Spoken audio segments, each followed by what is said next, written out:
We know for a fact that what all of these systems do, every single one, is it exploits our own natural tendencies in human beings to get and want feedback. And that feedback, chemically speaking, is the release of dopamine in your brain.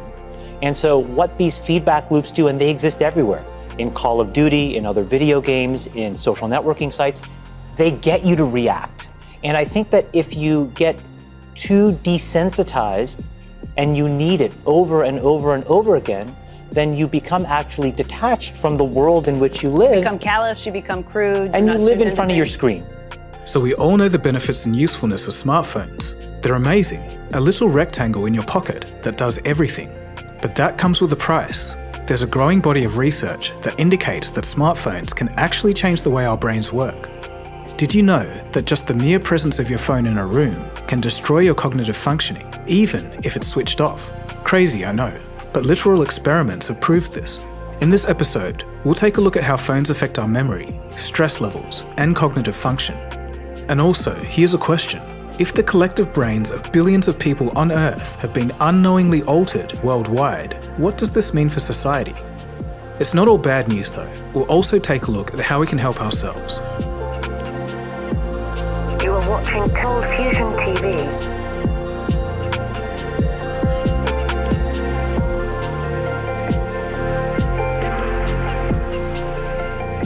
In 2007, amidst the chaos of the financial crisis, the first iPhone was launched. And we are calling it iPhone.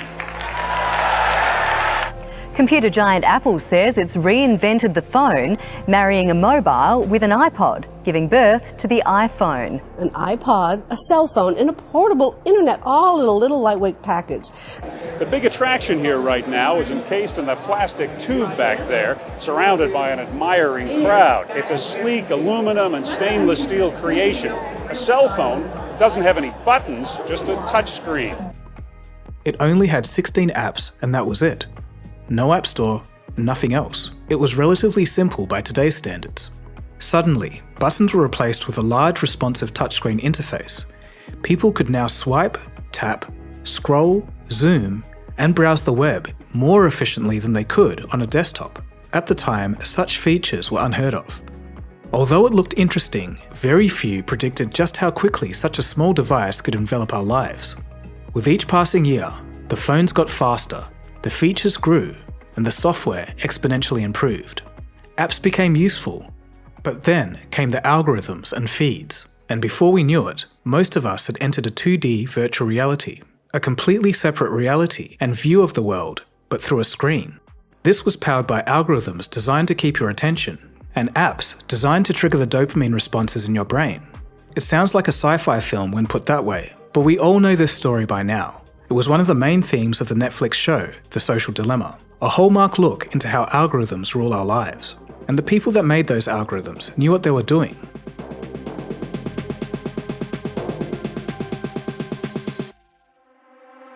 In 2008, when the true impact of smartphones was still a mystery, UCLA psychiatrist Gary Small began sounding the caution alarm. He was saying that heavy smartphone use could alter brain function by weakening the circuits needed for in-person interaction and reading non-verbal cues. Remember, the iPhone was only 1 year old at this time. At the time, his claims were called, quote, interesting and, quote, provocative by the science community, but it still couldn't be proved.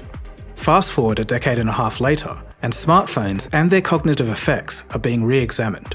But what about the lesser known stuff? What other effects do smartphones have on the mind? Although there's still much to learn about the long-term cognitive impact, there is some scientific evidence that should make us pause. If you've ever felt that phantom buzz, or feel anxious when you haven't checked your phone in a while, you don't need an expert to tell you that there's something strange at play. What exactly are smartphones doing to our minds and personalities? Let's take a look at the research.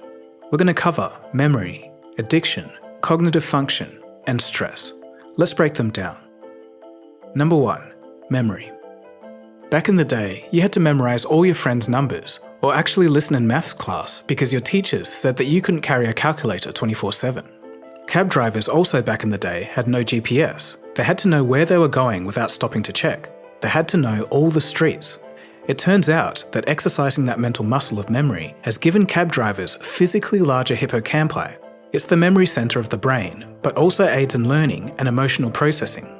But now, today, we heavily rely on our devices as memory aids, but new research suggests that maybe this isn't a great sign. A 2021 study found that excessive smartphone use can reduce the size of the hippocampus, especially in young developing brains. There's been other studies with similar findings, but unfortunately, there's even more. A meta-study of MRI scans of chronic smartphone users found that they have lower grey matter volumes in specific regions of the brain. This includes the anterior cingulate cortex, orbitofrontal cortex, fusiform gyrus, and parahippocampal regions. While the research is still in its early stages, less grey matter usually means a higher risk of depression, schizophrenia, and dementia. But remember, these are chronic smartphone users. But on that note, the cost of this might be an enormous increase in dementia. Quote, "The less you use that mind of yours, the less you use the systems that are responsible for complicated things like episodic memories or cognitive flexibility, the more likely it is to develop dementia. Once you stop using your memory, it will get worse, which will make you use your devices more." According to Professor Oliver Hardert, even an over-reliance on GPSs could reduce the density of grey matter in the brain. To combat the effects of hippocampus shrinkage, regular exercise has shown to increase grey matter and increase memory. It's also good to try and remember directions where possible, and generally try to use your memory instead of your phone where practical. And if you still really just can't put your phone down, apps like HippoCamera can help. HippoCamera is a really easy-to-use smartphone application that mimics how the brain supports memory. Specific behaviours also don't do our brains any favours. One of these is attempting to multitask. Interestingly, humans multitasking is a myth. Only 2.5% of us can do it effectively. Catherine Price writes about this in her book, How to Break Up with Your Phone. In particular, she warns about the dangers of continual partial attention. It's checking your phone while mid-conversation, or scrolling on social media while watching TV. Sound familiar? While we do this to attempt to be more productive, it harms our cognitive health. In fact, trying to consistently multitask can actually hinder your ability to think deep and complex thoughts. It also can create a false sense of urgency, which prevents our brain's ability to transfer information into long-term storage. And from here, it becomes harder to accumulate memories. In summary, every minute distracted by your phone is a lost minute in the here and now. This can leave behind a trail of forgotten experiences and damage the ability to formulate deep and complex thoughts and long-term memories. Moving on to number 2, addiction. Now, this detrimental effect is more commonly known, but did you know that nomophobia is the real fear of being away from one's phone? For heavy users, a study by Dr. Larry Rosson, the author of The Distracted Mind, revealed what a lack of smartphone access can do. Participants in the experiment were strapped to sweat and heat monitors as they read a passage. Their phones were out of reach, but they could hear text notifications flooding in. The result was a spike in anxiety and a drop in reading comprehension. And this will affect more people as we're all using our smartphones more. Between 2019 and 2023, average mobile screen time shot up by 23%, from 2 hours and 56 minutes to 3 hours and 46 minutes. The average user now checks their phones 96 times per day. Research from a peer-reviewed medical journal, Psychiatry Research Neuroimaging, confirms that excessive smartphone use presents itself a lot like addiction, weakening vital brain networks that control things like paying attention and stopping impulses. This leads to withdrawal symptoms and continued use despite negative consequences. There's a silent epidemic that we're neglecting. One can imagine the impact, albeit to varying degrees, on the 6.84 billion smartphone users worldwide. When you factor in the amount of developing brains that are using the devices, what will be the end result? As smartphone use increases each year, even the smartphone's creators are questioning the monster that they've unleashed. Tony Fadell, who worked on the original iPhone team, says, quote, "I wake up in cold sweats every so often thinking, what did we bring to the world? Did we really bring a nuclear bomb with information that can, like we see with fake news, blow up people's brains and reprogram them?" End quote. As a side, I've done a full episode on the story of the people who created the iPhone if you're interested. But zooming out, we can't blame the phone manufacturers. If you've watched The Social Dilemma, you would have seen former tech employees expressing a sense of regret regarding the designs of social media apps. We are increasingly glued to our phones. Just look at this 30 seconds we filmed outside Oxford Circus earlier today. All the white flashes are the phones people are on. So we've left them in that room. We've said we've left a camera on record to film them getting on. And now we're just going to leave them there and see how many times they look at their phone. Harry, you got your phone out after 3 minutes. Is that a surprise to you?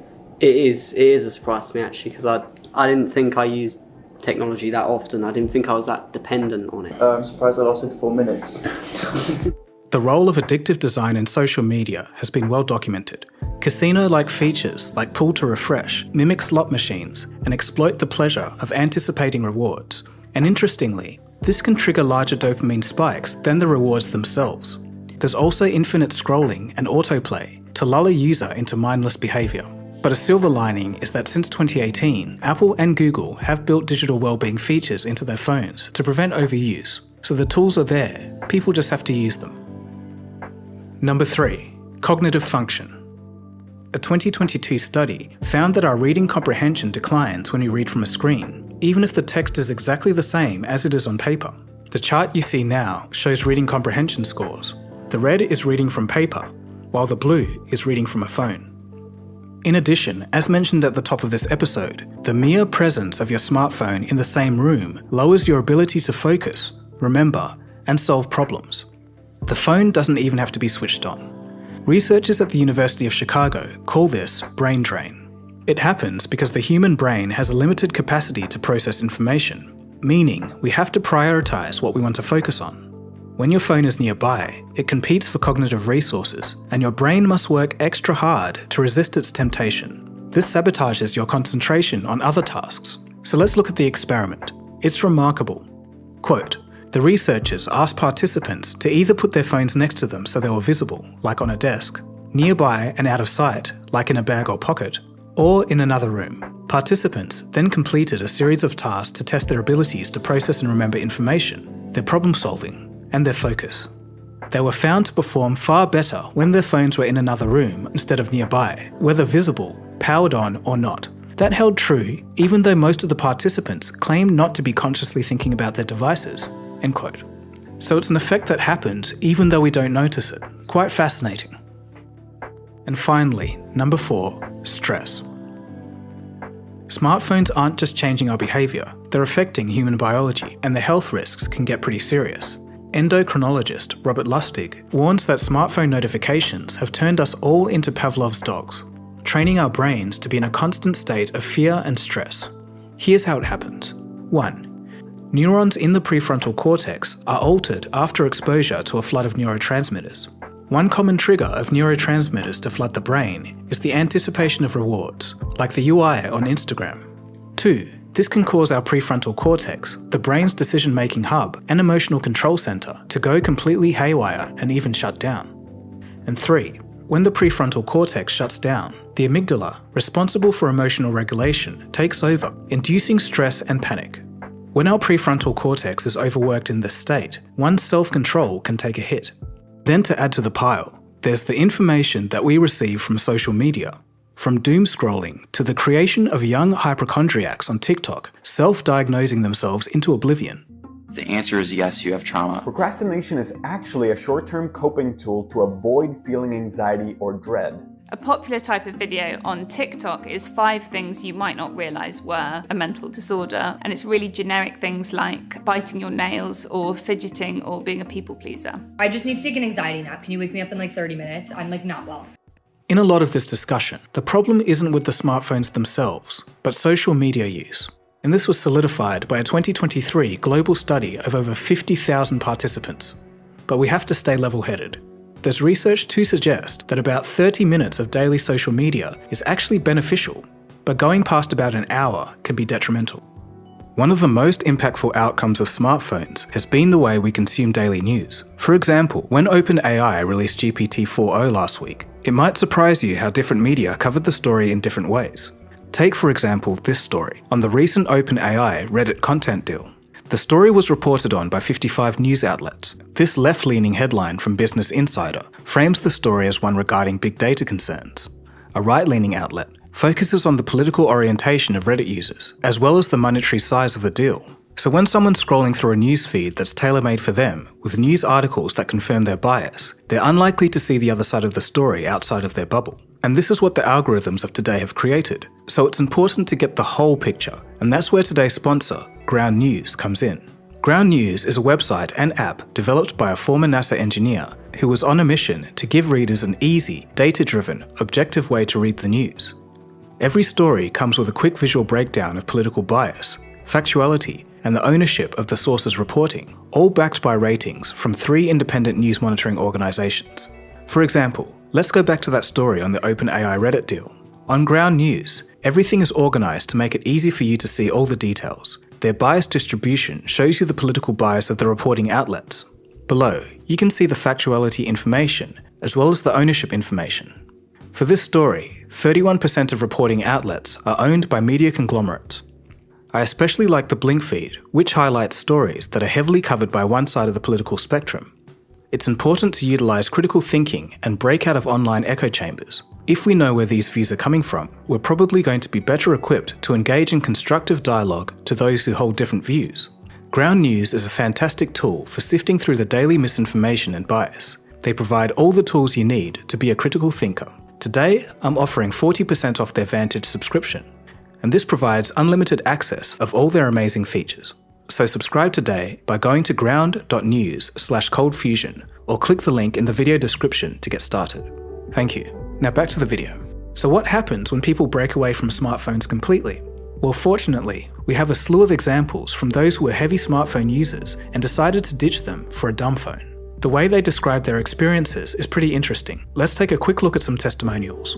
I was not ready for how much I truly enjoyed this phone. I was present with my kids, with my wife. I was able to be reached by friends and family. A bit about my experience. Just what is it like living without a smartphone? For those of us who grew up in the 90s, I think there's a lot of nostalgia around that time. And for me, a lot of that is about the fact that nobody had a smartphone or even a cell phone. But I was surprised and excited to find that I could kind of reconnect with some of the benefits of that time through this experiment. I've been much more focused at work, because all of my work now takes place in front of the computer, so I'm much more intentional and focused when it is actually time to work. I have time for creative hobbies because I'm not scrolling through social media or news or anything on my phone. My phone doesn't do anything fun, and that means I have time to get bored. Have you ever been bored as an adult?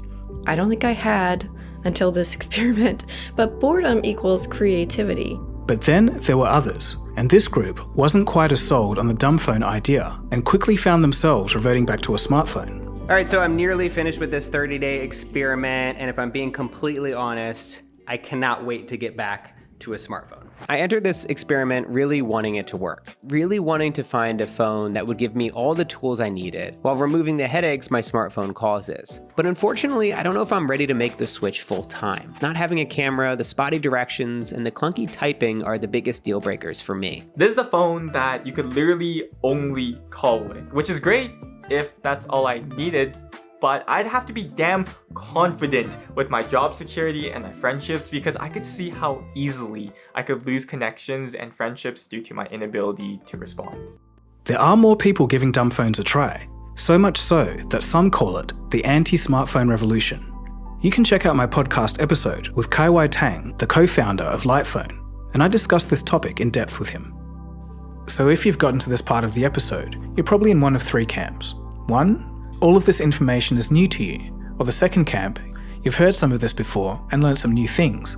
Or, even if you're one of those who have heard all of this before, I think it's important to remind ourselves, but what about the bigger picture? What does all of this mean? It's insane to think that there's the possibility that hundreds of millions or even billions of people out there could have worse memory, worse concentration, smaller grey matter, and increased anxiety due to chronic smartphone overuse.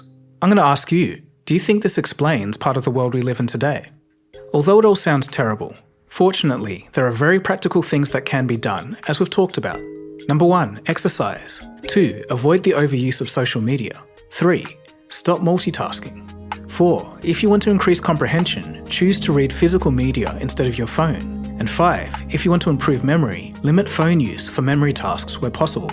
At the end of the day, the power is still in our hands.